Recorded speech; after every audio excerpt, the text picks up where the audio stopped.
नमस्कार, स्वागत छ तपाईहरुलाई रिताज किचनमा। आज हामीले चिकन मोमोको रेसिपी लिएर आएका छौं। मेरो हरेक भिडियोमा एक दुईवटा कमेन्ट चाहिँ मोमो पनि बनाउनुस् है भन्ने हुन्छ।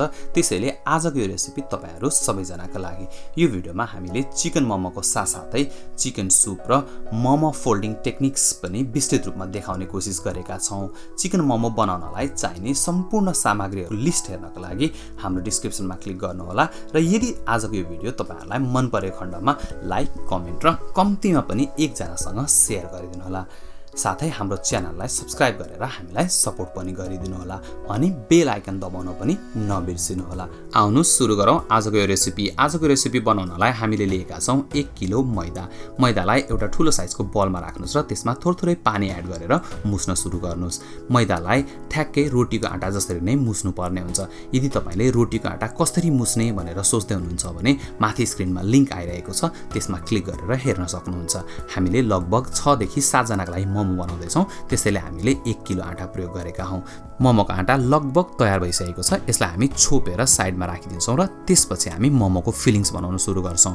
मोमोको फिलिङ्स बनाउनलाई हामीले लिएका छौं 800 ग्राम चिकनको किमा र साथसाथै हामीले थोरै भेजिटेबल्स पनि प्रयोग गरेका छौं। भेजिटेबल्समा हामीले बन्दा लिएका छौं। बन्दालाई एकदमै मसिनो गरेर कोर्नु पर्ने हुन्छ। कोरेसोमा एकदमै मसिनो गरेर कोर्नु होला र त्यसपछि मात्र यसलाई चिकनमा एड गरिदिन सक्नुहुन्छ।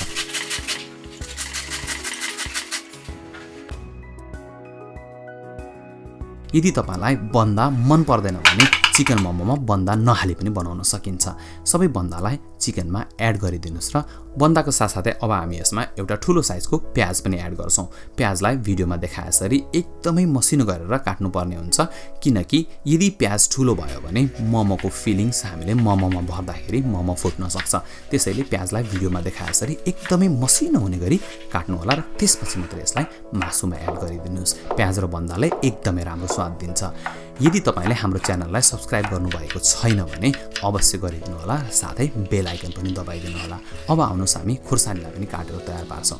खुर्सानीलाई पनि भिडियोमा देखाएसरी एकदमै मसिनो गरेर काट्नु होला, ताकि खुर्सानी पनि सबैतिर राम्रोसँगले मिक्स होस्। तपाईले हरियो खुर्सानीको सट्टामा सुक्खा खुर्सानी पाउडर पनि प्रयोग गर्न सक्नुहुन्छ। तपाईले भिडियोमा देख्न सक्नुहुन्छ हामीले खुर्सानी, प्याज र बन्दा लगभग उस्तै साइज हुने गरी काटेका छौं। त्यसैगरी हामीले यसमा थोरै हरियो प्याज पनि प्रयोग गरेका छौं। हरियो प्याजलाई पनि सकेसम्म एकदमै मसिनो हुने गरेर काट्नु होला। हामीले यसमा हरियो पार्ट मात्रै प्रयोग गर्छौं र सेतो पार्टलाई चाहिँ हामी सुपमा प्रयोग गर्छौं। अब यसमा हामी 1.5 चम्चा जति अदुवा लसुनको पेस्ट र साथै यसमा 1.5 सानो चम्चा नुन प्रयोग गरेका छौं। साथसाथै हामीले यसमा आधा सानो चम्चा बेसार, 1 सानो चम्चा धनिया पाउडर र 1 सानो चम्चा जिरा पाउडर पनि प्रयोग गरेका छौं। अब यो सम्पूर्ण सामग्रीलाई हामीले राम्रोसँगले मिक्स गर्नुपर्ने हुन्छ। तपाईलाई यदि मोमो मसला प्रयोग गर्न मन लाग्छ भने मोमो मसला पनि प्रयोग गर्न सक्नुहुन्छ। मलाई भने त्यस्तो प्याकेटवाला मसलामा खासै धेरै विश्वास लाग्दैन। हामीले आटा मुछेर तयार पारिसकेका छौं, साथसाथै किमा पनि तयार भइसकेको छ। अब आउनु सुप पनि तयार पारौं। सुप बनाउनलाई सबैभन्दा पहिला त हामीले मोमोको सबैभन्दा तलको भाँडामा लगभग 2 देखि 3 लिटरसम्म पानी हाल्नु पर्ने हुन्छ र त्यसपछि तपाईको घरमा भएका जे भेजिटेबल्सहरु छन् सबै यसमा एड गर्न सक्नुहुन्छ।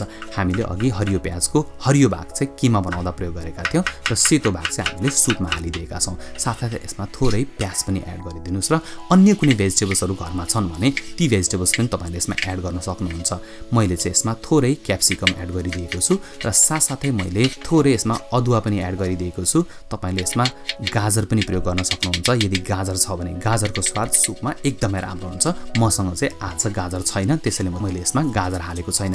मैले साथसाथै यसमा थोरै मसरुम पनि एड गरिदिएको छु। तपाईले चाहनुहुन्छ भने यो सुपलाई प्योर भेजिटेरियन राख्न सक्नुहुन्छ, अथवा तपाईलाई मासु मन पर्छ भने तपाईले यसमा चिकनको थाइज अथवा चिकनको विङ्स अथवा चिकनको लेग्स 2-3 पिस चाहिँ रोस्ट गरेर यसमा एड गरिदिनु भयो भने चिकनको मोमो सँगसँगै चिकनको सुप पनि तयार हुन्छ। यदि तपाईहरुले चिकनको अन्य डिशहरु कसरी बनाउने भनेर सोच्दै हुनुहुन्छ भने माथि लिंक आइरहेको छ, क्लिक गरेर हेर्न सक्नुहुन्छ। र भर्खरै रोस्ट गरेको चिकन लेग्सलाई सुपमा एड गरिदिनुहोस् र साथसाथै यसमा 2 सानो चम्चा नुन र साथसाथै हामीले यसमा थोरै खुर्सानी पनि एड गरिदिएका छौँ। यो उम्लिँदै गर्दाखेरि आउनुहोस् यता मोमो भरेर तयार पारौँ। टेबलमा थोरै सुक्खा मैदा राखेर डस्टिङ गर्नुहोस् र त्यसपछि अघि हामीले मुसेर तयार पारेको मैदालाई टेबलमा राखेर फेरि एकपटक मुस्नु पर्ने हुन्छ। यसलाई हल्का यसरी मुस्दाखेरि एकदमै सफ्ट हुन्छ र बेल्नलाई सजिलो हुन्छ। अब यसलाई हामीले 4 भागमा डिभाइड गर्छौँ र त्यसपछि हरेक एक भागलाई हामीले फ्ल्याट गरेर अनि बेल्न सुरु गर्नुपर्ने हुन्छ।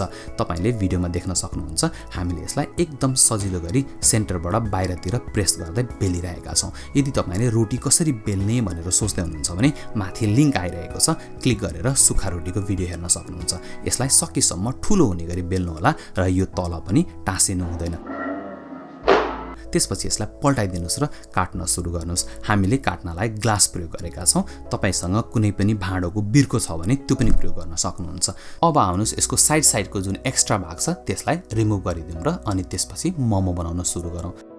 सबैभन्दा पहिला किमा लिनुहोस् र त्यसपछि साइडमा पानी लगाएर अनि यसलाई बन्द गर्न सुरु गर्नुपर्ने हुन्छ। हामीले लाम्चो खालको मोमो बनाउँदैछौँ र मैले यतिखेर भिडियोलाई एकदमै स्लो मोसन राखेको छु। भिडियो एकदमै ध्यान दिएर हेर्नु होला।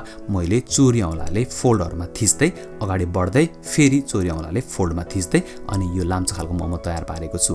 यदि तपाईँले एकै पटकमा यस्तो मोमो बनाउन सक्नु भएन भने गरेर फेरि हेर्नु होला। अब आउनुहोस् हामी गोलो मोमो बनाएर तयार पारौँ। गोलो मोमो बनाउनलाई पनि चोरी औँलाले फोल्डमा थिच्दै अगाडि बढ्दै थिच्दै अगाडि बढ्दै गर्नुपर्ने हुन्छ र त्यसपछि अन्तिममा यसमा हल्का ट्विस्ट गरिदिनुहोस् र हेर्नुहोस् त गोलो मोमो पनि बनेर तयार भइसकेको छ।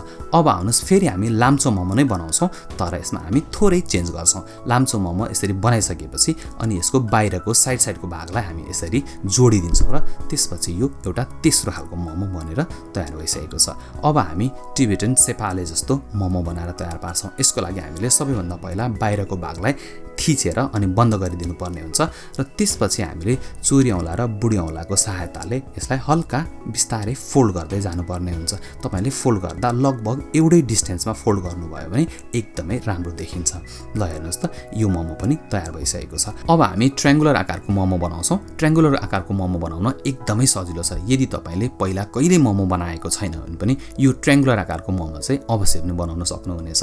भिडियोमा देखाएसरी तीनतिरबाट थिचेर यस्तो सेप बनाउन सकिन्छ। अब आउनुहोस् हामी एकदमै सिम्पल मोमो बनाउँछौँ। यो मोमो बनाउनलाई हामीले मात्र यसलाई यसरी बन्द गरिदिनु पर्ने हुन्छ। तपाईले यत्तिकै राख्न पनि सक्नुहुन्छ अथवा यसको साइडलाई यसरी भिडियोमा देखाएसरी बन्द गरिदिनुहोस्, जोडिदिनुहोस् अनि हेर्नुहोस् त यो कस्तो राम्रो देखिन थालेको छ। ल हेर्नुहोस् त हामीले सबै मोमोलाई फोल्ड गरेर तयार पारिसकेका छौँ। यहाँ हामीले थुप्रै डिजाइनको मोमो बनाएका छौँ। माफ गर्नुहोला हामीले सबै डिजाइन क्यामेरामा देखाउन सकेनौँ। अब आउनुहोस् यसलाई स्टिम गर्नुपर्ने हुन्छ। भाँडोमा थोरै तेल लगाउनुहोस् र त्यसपछि एक गरेर लगभग 10-12 पिस मोमो अथवा कति अट्छ यसमा त्यति मोमो एड गरिदिनुहोस्। एकैचोटि धेरै क्राउडेड गर्नु हुँदैन।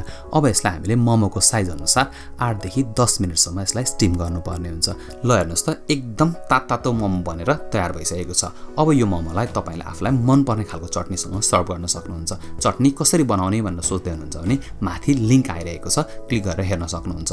अनि सुप पनि हेर्नुहोस् त सुप पनि बनेर तयार भइसकेको छ। आजको रेसिपी तपाईहरुलाई कस्तो लाग्यो, मन पर्यो हैन त? त्यसो भए लाइक, कमेन्ट र शेयर गरिदिनु होला। साथै हाम्रो च्यानललाई सब्स्क्राइब गरेर हामीलाई सपोर्ट पनि गरिदिनु होला। अर्को रेसिपी लिएर फेरि आउने छौं। आजलाई धेरै धेरै धन्यवाद।